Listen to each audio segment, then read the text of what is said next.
Hi, this is day 30 of the Daily Spark Questions, and this one says, how does attention itself participate in creating the experience I believe I am observing? How does attention itself participate in creating the experience I believe I am observing? Holy moly, think about all the words in there that kind of influence the answer to this. I think I've been thinking about attention with actually really recently, within the last 24 hours, of like where my attention is and how. That's weird. It's kind of like I've been thinking about this question, but not really. Not so concretely. So, how does it participate in creating the experience that I believe I am observing? Oh my God, this is a mind trip also. Well, I what I feel right now is like attention is kind of my focus. So where is it resting?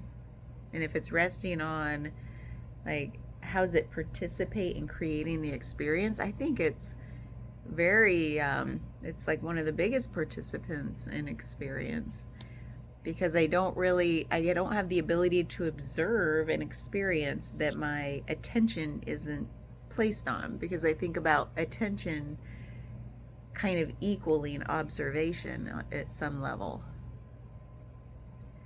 So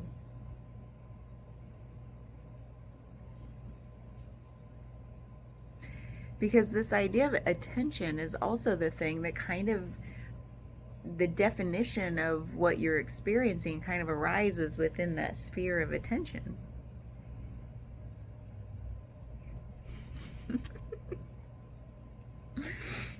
So, how does my attention itself participate in creating the experience? I don't know, but so I think about like experiences aren't the happenings themselves. Experience, I think, would mean there is an observer, there is a participant in the happening. Like the happening might be uh,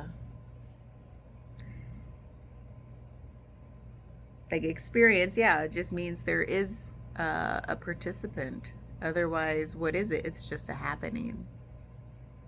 Okay, so there's that. Well, how do you create an experience?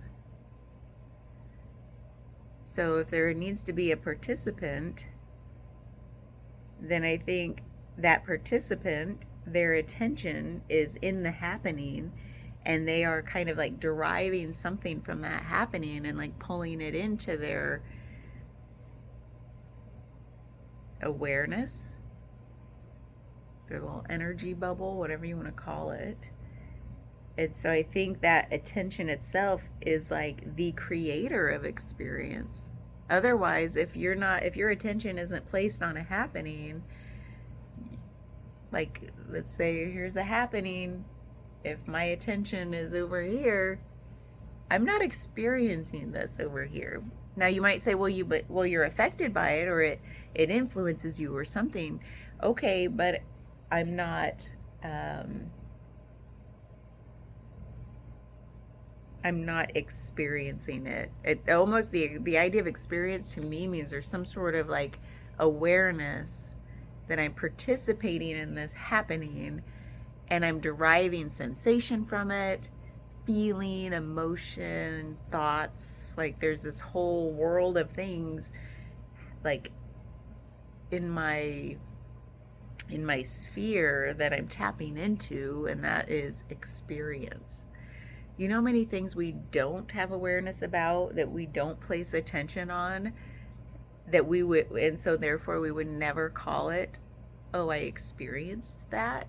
No, it's like outside of our bubble of awareness or attention. So those are the thoughts that are coming to me. And so, then it says, what how does attention itself participate in creating the experience? Well, I think attention might be the creator of experience, right? That seems true somehow. And then it says, in creating the experience, I believe I am observing. So then you put the word believe in there, and it's like, oh my God. Believe to me is like this extra layer of thought happening on top of the attention. It's like I feel something from the attention I'm placing upon a happening, and then I feel something perhaps, and then that bubbles up into meaning making about the feeling, and that might turn into belief. But I feel like belief might be the foundation about how I interpret the thoughts that are bubbling up from sensation and feeling and emotion. And then I'm observing, like, how am I observing experience? This is such a trippy question. Every word is so loaded. Can be. Maybe I'm making it loaded. Now, if I just strip it all down and say, how does attention itself participate in creating the experience I believe I'm observing? To me, take all the words and definitions and all that out for a moment, like the importance of all that stuff. And it just feels like attention is like our tool that we go around that we use to create our world, to create the experience of moving through the world. Like, attention is like such a powerful tool. The lack of attention is also something to be aware of, that, wow, I can really tune out so much of this world by not using my tool of attention. So that's another thing I like, that makes me kind of like, ooh, that's fun to think about. And so I think about, like, when I place attention on something, I feel like it's like a telescope and a microscope. It's like I can just zoom in and bring things closer. I can keep zooming in, and it feels endless. Like, it's like, I don't have a good analogy for this, but I was thinking about it the other day. Like, oh, I was driving down the road yesterday, or this morning. God, time is weird. And, like, looked at something, just like surprised myself, and I'm like, look over there, just to see like what I would notice, because apparently I've been toying with this idea of attention. And then I was like, oh, there's a window that kind of looks black, and then I was like, well, what if I zoomed into that window, and like, maybe this was yesterday, and then I just felt like, oh, I could be in the house in that next room, and then what's in the room, keep zooming in, and it would open up a whole new world to me that I wouldn't have noticed just driving down the road looking straight, so that was kind of a fun. I can't believe I just had that experience yesterday, and it seems so related to this question. But normally, if I hadn't have been like, put my attention over there, I wouldn't have even had any of those thoughts, feelings, like curiosities.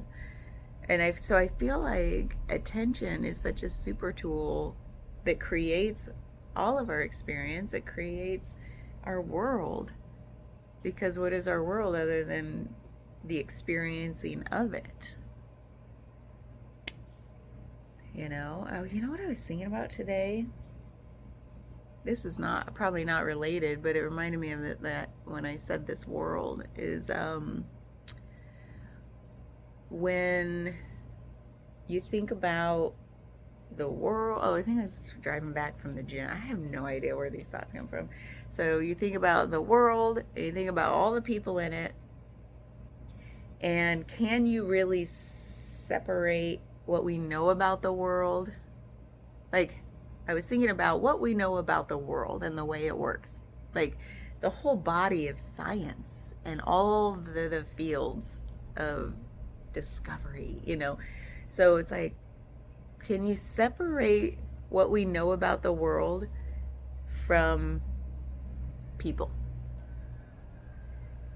And you might initially say, well, yeah, there's these facts about the world, and then there are the people in the world. What are you talking about?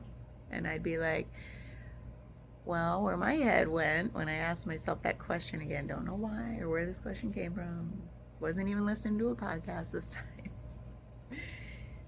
Then I was like, well, we only know what we know about the world from the people who had enough attention into that subject matter to compile their findings into their theories and their discoveries, you know, like what they feel like they discovered. They're just observing this and saying, huh, write it down here, humanity, look what I discovered. And all they're doing is observing the world and the happenings and the way cells are dividing or combining, the way, like, and it's all from whatever very limited perspective they have. We all have such a very limited, just our own little POV, like I said the other day. And so it's like through my little bubble lens, like my little lens of perspective out into this, whatever this world is, wherever we are. And then I can observe what's going on wherever I'm focusing my attention and say, hey, humanity, look at this. I'll write a research paper about it. Ta-da! Facts. But it's only through the people and their limited perspective and their focus of their attention through that perspective that we have our understandings of this world and the way we think it works. And then we say, haha, science, facts, which is awesome. But it's like, what freaking don't we know? Or had somebody else done that same body of work, what might they have said about it? Where might they have ended up with their observations? So fun to think about. And it's humbling, I think, that we say, like, it's just so humbling, isn't it? There's like, what in our limited time on this earth as humanity have discovered? And that word is so funny too. It's like the world's like, dude, we've been here millennia, and humanity comes along and goes, sticks a flag in something and says, look what I discovered. And the earth is like, yeah, you're great, humans. It's just so funny. I love it. It's so humbling because, like, we love to know things. We love to know and seek knowledge. And it's so frustrating and confusing. Like, we don't like confusion, do we? And we don't like not knowing things. And then we get in little arguments about, like, who knows more? And, like, two people looking at the same thing are arguing about the objective reality of that thing. And it's like, dude, there's no objective reality. We all have our limited perspective. I keep thinking of like a triangle, a laser beam triangle coming out from our face or something. Just like, here's my perspective. Think about your field of vision or something. And the way that I wield my attention, there's a lot of how in that and a lot of inner workings that influence the how. So like, everyone is so unique. So why would we even argue about anything? Why? Who has the right answer? Who has the objectively right answer? And then you got to get into the moral objectivity, the objective morality, however you want to say that. And then that means we all have to agree on what that is. And how are we all going to agree when we are so uniquely different? Oh man, I just love thinking about this. So like I said, that whole train of thought, I could go on for hours about all that I don't know and how fun it is to think about. But it feels kind of related, because that tool of attention is what creates our world, our individual, unique world. There is no objective reality. We are all on different planes of existence, different frequencies, different levels, different dimensions. These words lose all meaning.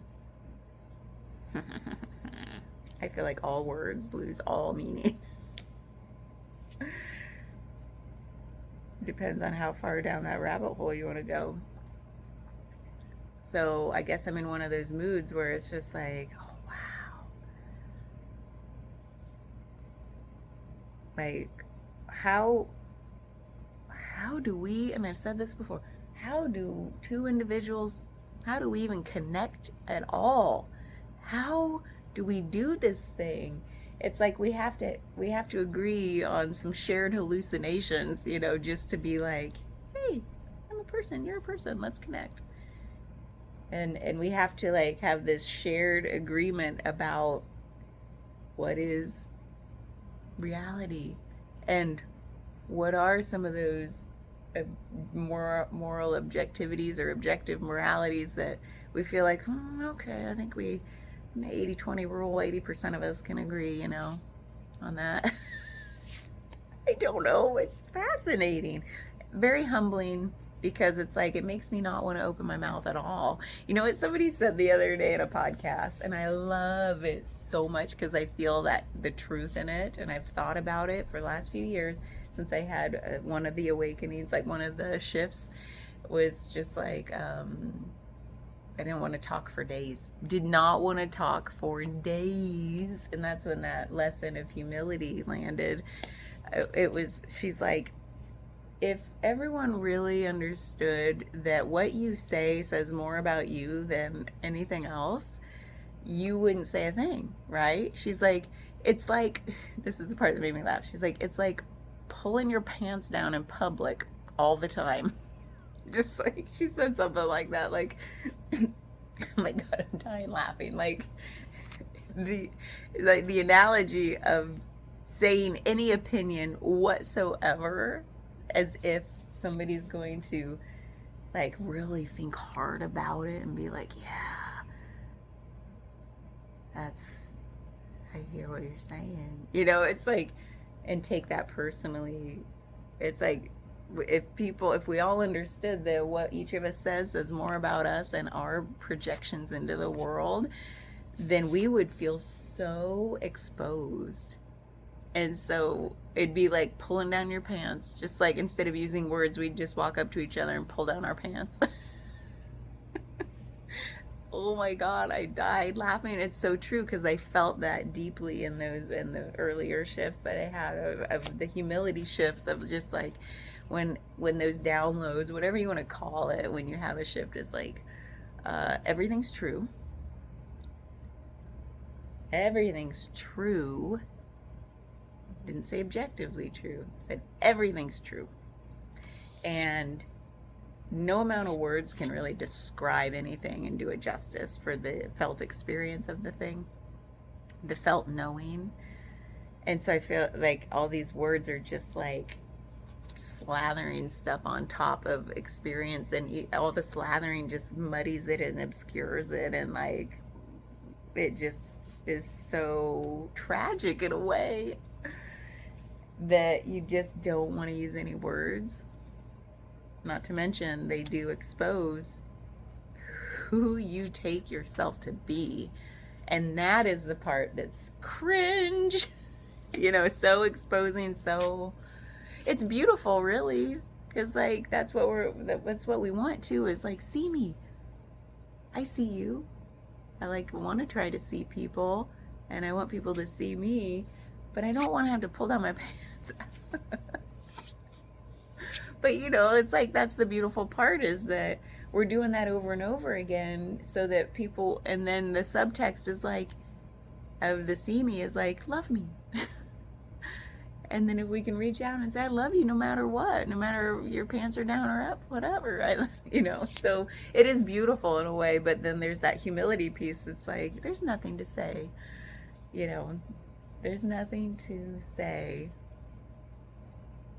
It's like when we say stuff, we're just working things out, and that's what it feels like. Like, let's commiserate together by saying all these words together, and we're exposing ourselves over and over and over to each other by what we're saying and projecting into the world from our inner thoughts and experiences. And then we can say, yeah, me too, man. As long as we don't then turn around and judge each other for it, like, it's okay to expose yourselves if everyone's in on it.